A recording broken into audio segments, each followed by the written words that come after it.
Olá, eu sou o professor Gilmar e na aula de hoje nós faremos uma análise da carta de Pero Vaz de Caminha e os seus reflexos na literatura nacional. Em especial, no movimento romântico, em seu primeiro momento, na fase nacionalista ou indianista, e depois no modernismo, na fase heróica, a partir de 1922. Para começar, vamos fazer uma leitura de um famoso fragmento de Pero Gândavo. A língua de que usam por toda a costa carece de 3 letras, convém a saber.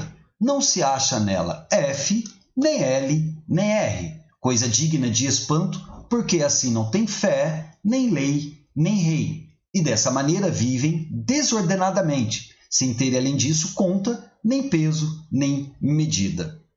É claro que a visão que aqui se apresenta é uma visão extremamente preconceituosa.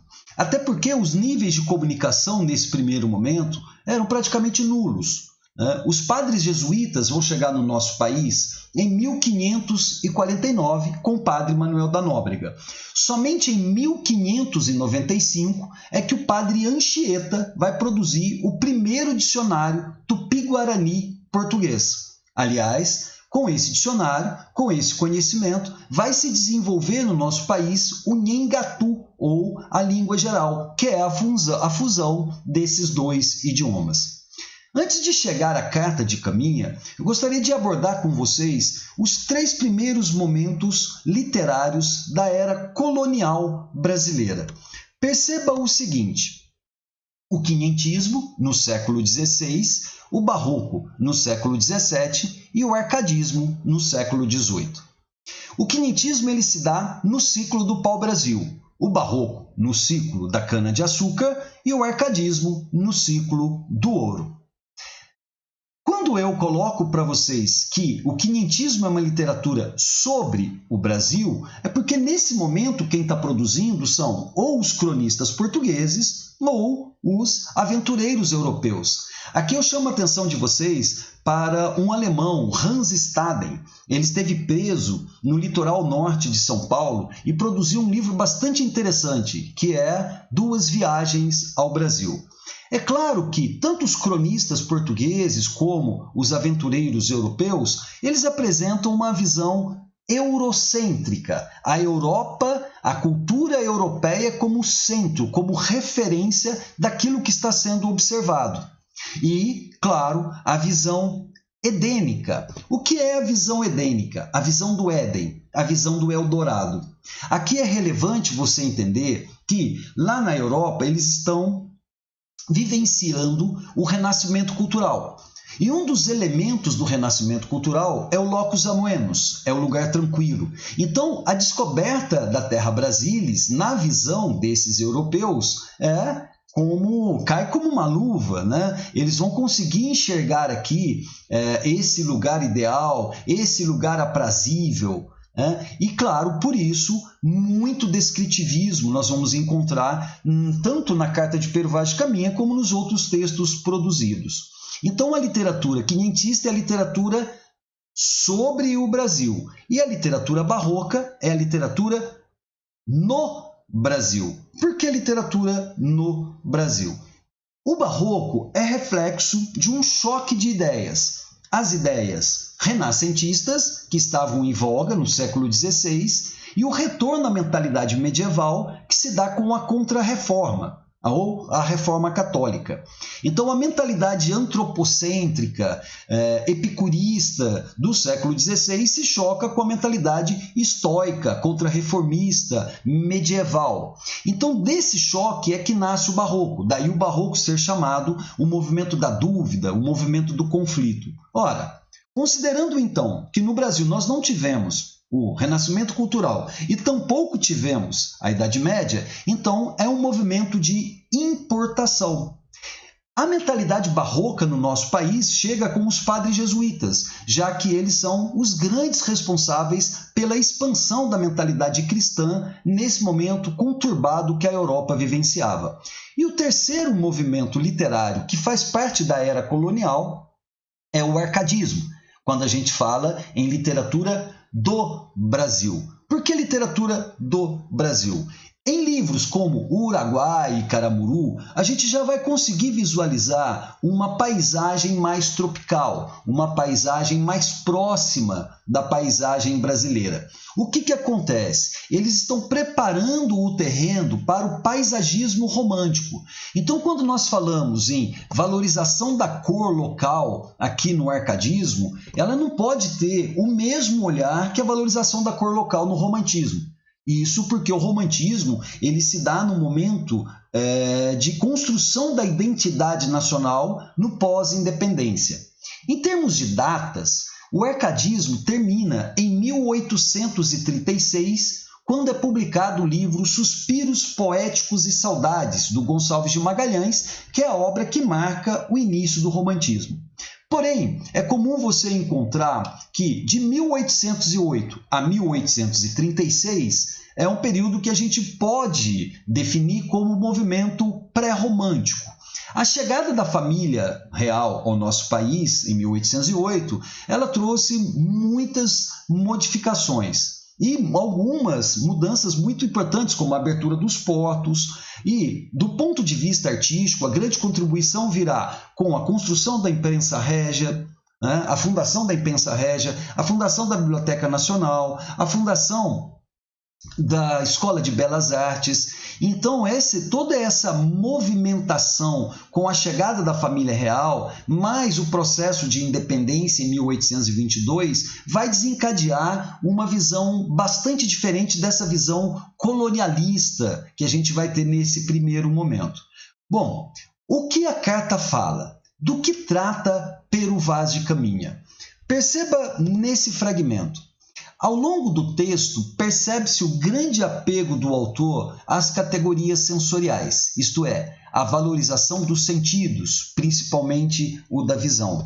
É por aí que a gente consegue visualizar o descritivismo da carta. Né?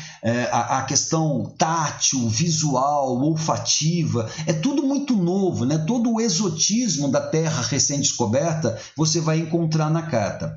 E é exatamente por isso que o caráter plástico o atrai muito mais do que a possível significação social e cultural. Eles estavam muito distantes de conseguir compreender o que significava a pintura do índio, o que significava os adornos que eles utilizavam, já que aqui nós vamos ter uma submissão da cultura indígena e num processo lento a gente vai ter a aculturação do índio. Falaremos sobre isso quando nós estivermos tratando da literatura romântica e da literatura moderna.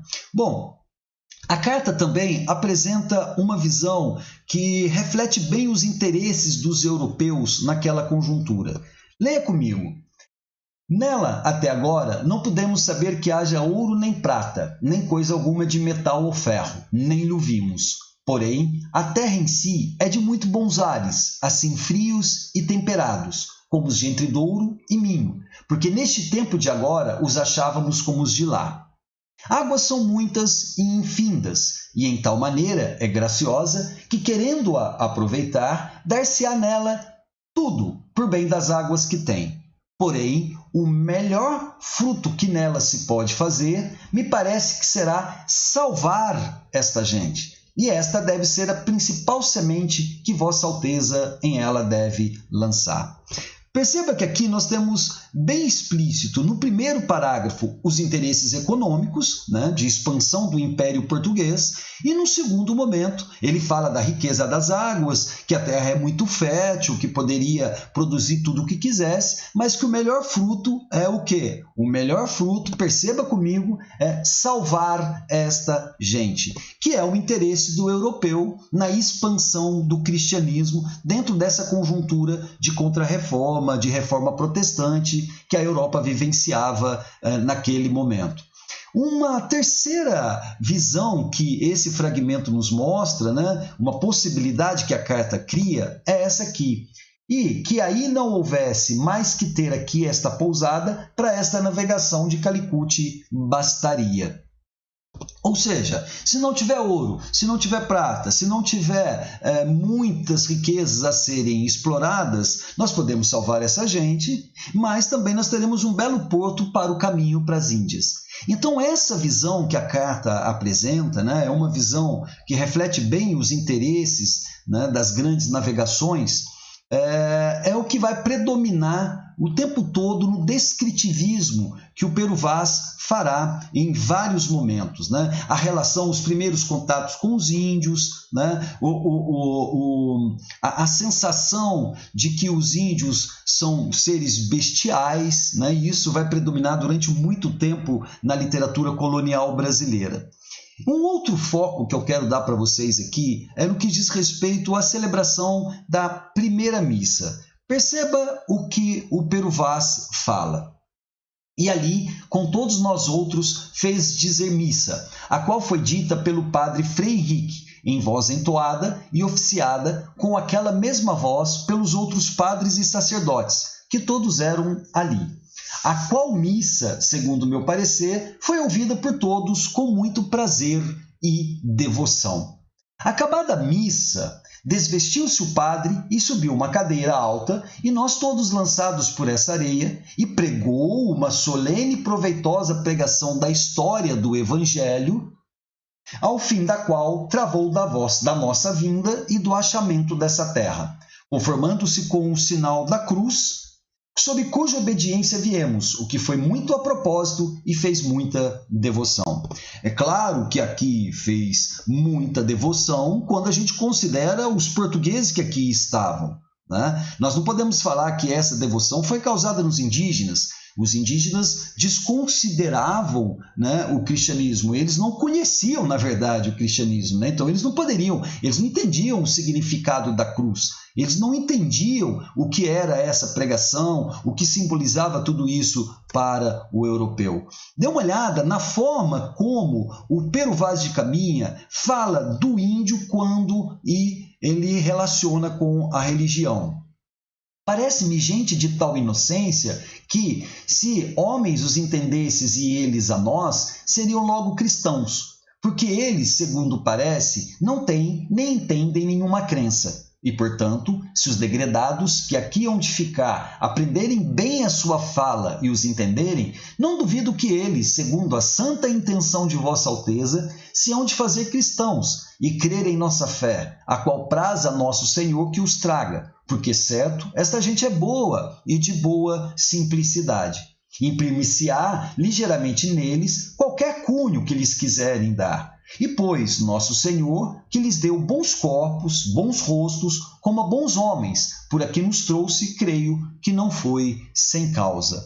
Então, eles também desconheciam a religiosidade indígena. É isso que nós chamamos de visão etnocêntrica e eurocêntrica, né? Eles não conseguiam enxergar e tampouco fizeram um esforço, né? É um processo de aculturação que vai ser vivenciado. Eles, pelo fato dos indígenas não conhecerem o cristianismo, eles julgavam que o índio não tinha nenhuma fé. E a gente sabe que isso não é a verdade.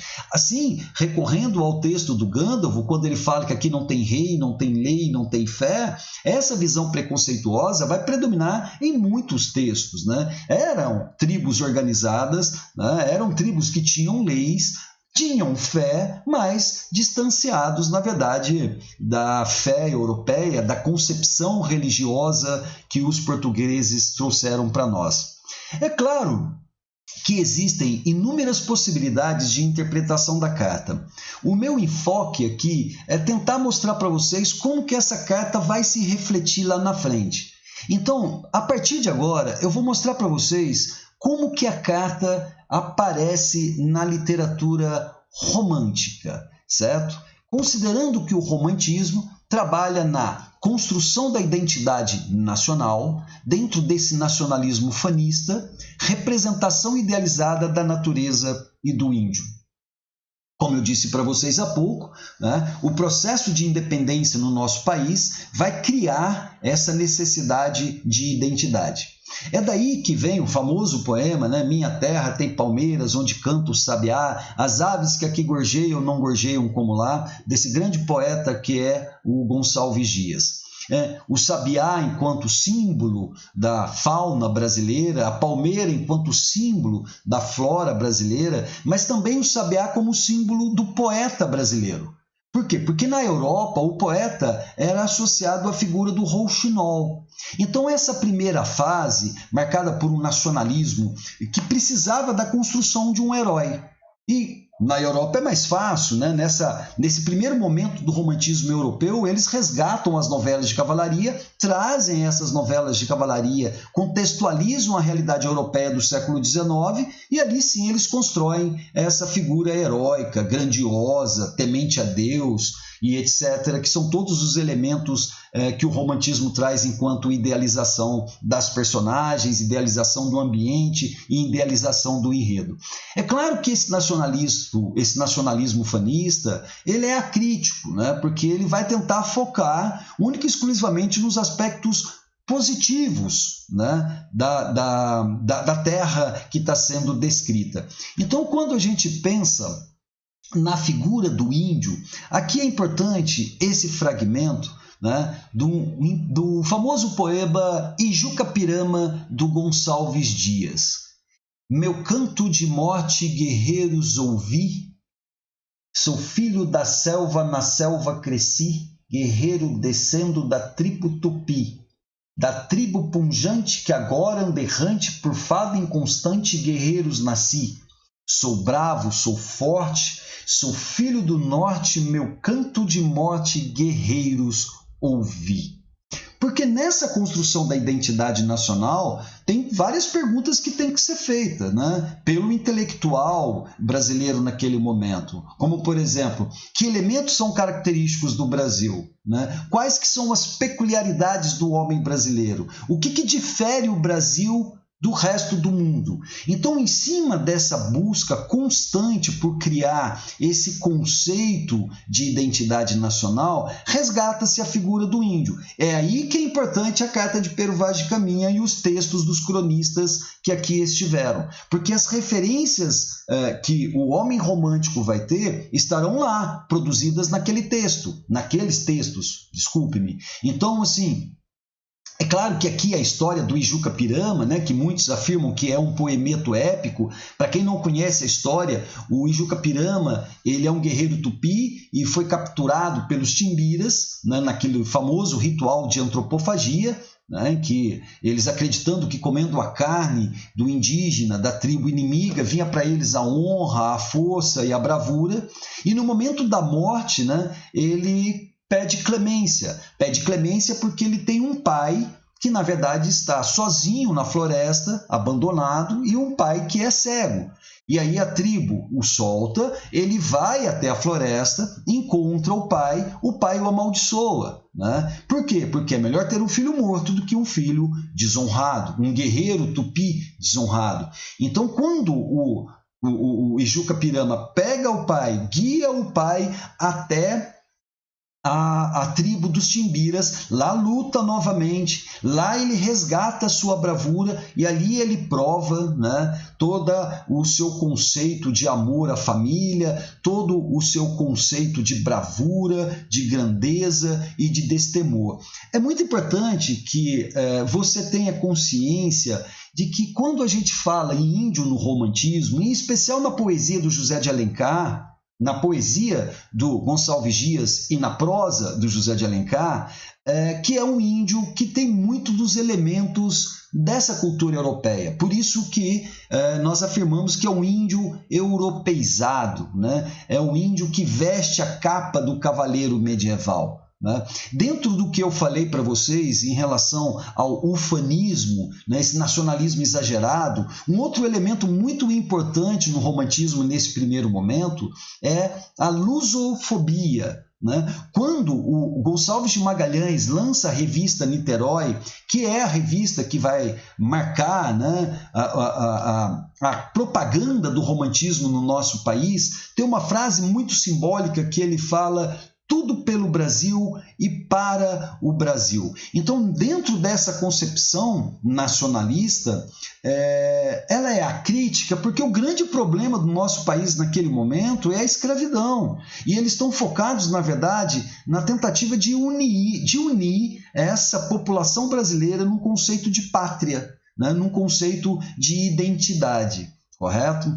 Bom, é bastante importante a carta aqui, porque ela vai servir de referência, assim como também nós podemos observar nessa belíssima pintura e bastante famosa do Victor Meirelles, uma pintura de 1860.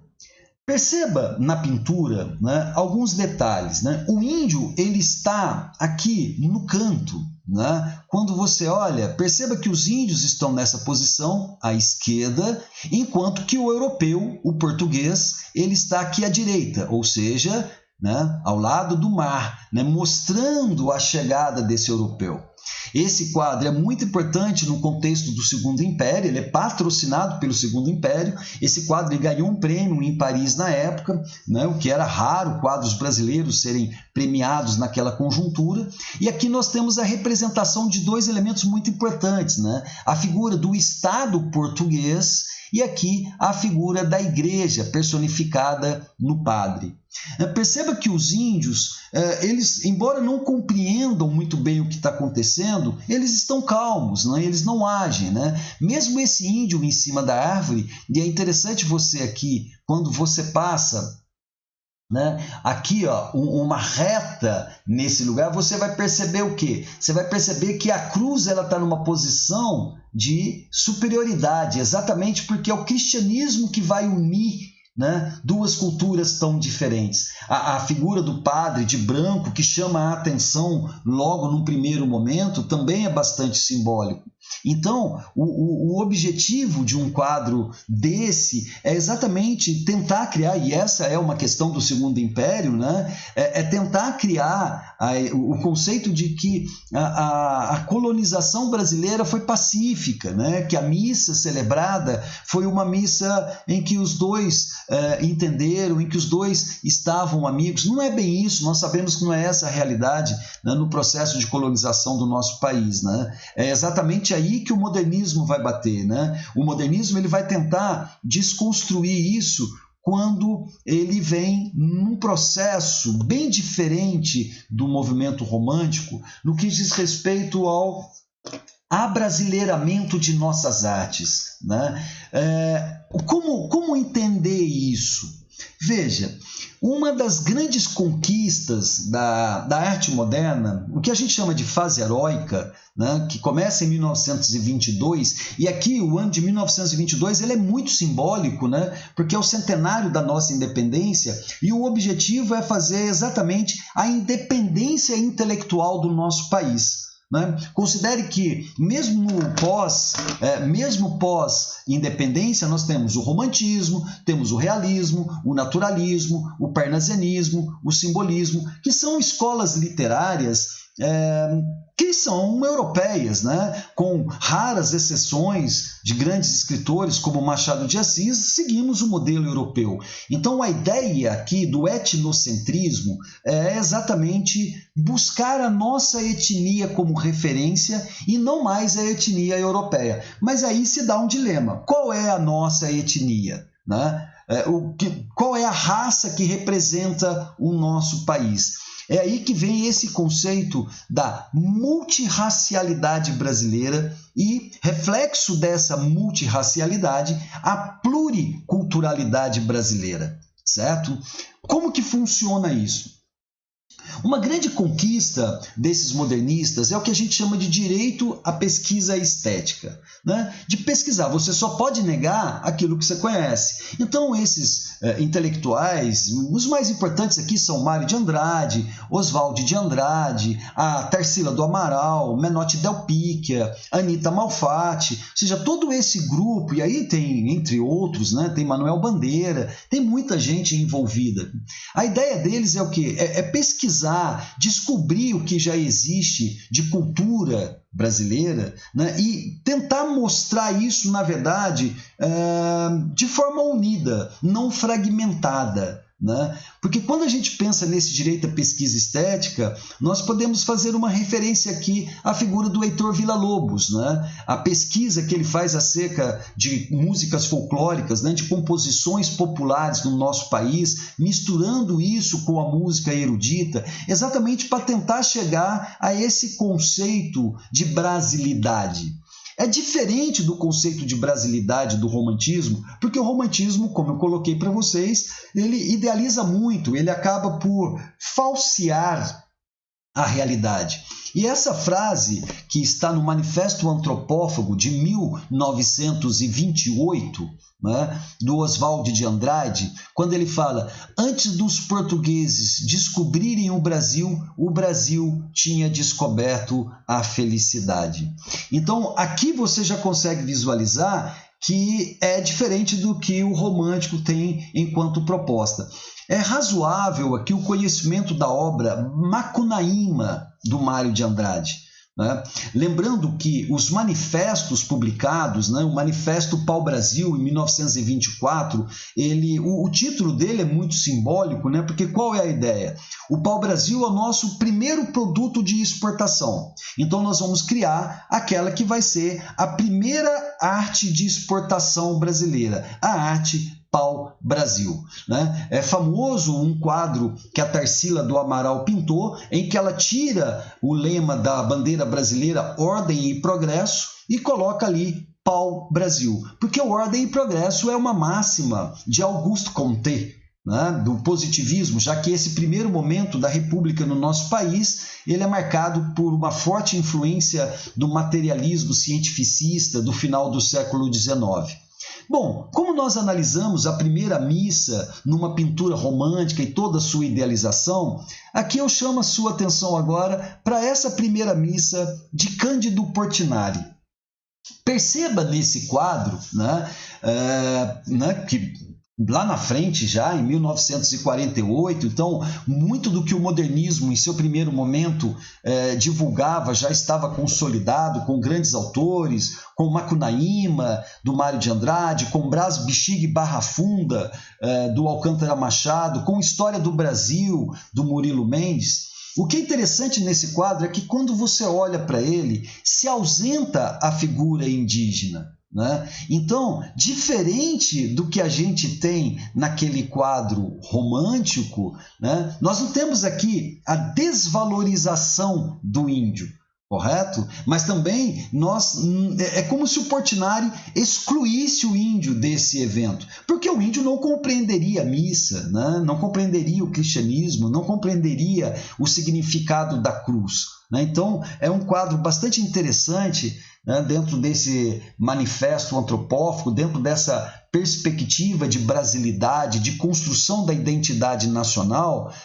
que é a ideia que a antropofagia propõe, né? Equiparar a cultura do negro, equiparar a cultura do índio ao lado da cultura do europeu. As três são importantes. É aí que vem essa ideia da multirracialidade, né? A grande riqueza cultural do nosso país é reflexo da fusão dessas culturas. Então, dentro desse conceito moderno, esse famoso poema, né, do Oswald de Andrade fala o seguinte: quando o português chegou, debaixo de uma bruta chuva, vestiu o índio. Que pena, fosse uma manhã de sol, o índio tinha despido o português. Tá, qual é a ideia? Né? Nessa primeira estrofe, né, quando ele fala da aculturação do índio, é exatamente o que acontece nesse processo de colonização.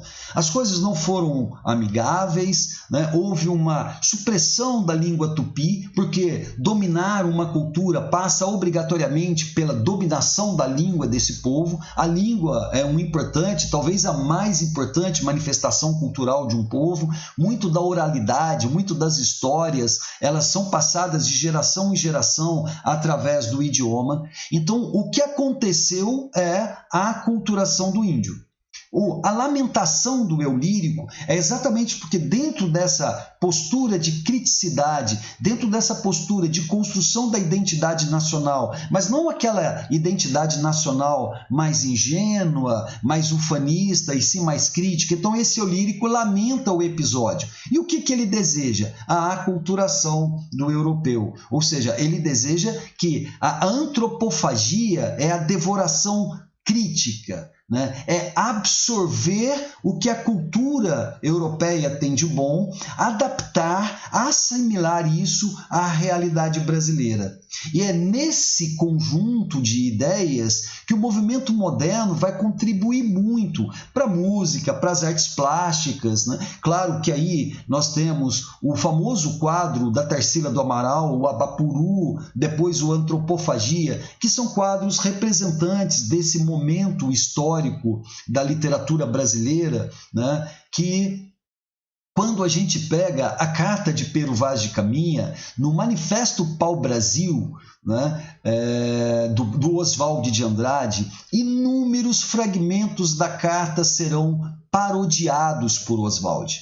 Perceba que a paródia é uma marca do modernismo. Então, assim, o que o Oswald fará? Ele vai pegar fragmentos e ele vai propor releituras desses fragmentos, como se fosse recontar a história brasileira. Claro, com uma pegada irônica, né, muitas vezes sarcástica, exatamente no sentido de provocação das elites brasileiras, né? Já que o modernismo representa também uma ruptura com o afrancesamento das artes nacionais naquele momento, que era o parnasianismo. Esse movimento de importação, esse movimento que fez muito sucesso e nos deu grandes poetas, entre eles a figura do Olavo Bilac, mas que era um movimento completamente desconectado da realidade nacional. Então, o que o modernismo tem enquanto proposta é exatamente resgatar a brasilidade, construir a brasilidade, mas não negando tudo aquilo que as três raças contribuíram e ajudaram a formar, né, esse país belíssimo e essa cultura riquíssima que é o Brasil. Beleza, galera? É isso. Vá lá, se inscreva no nosso canal.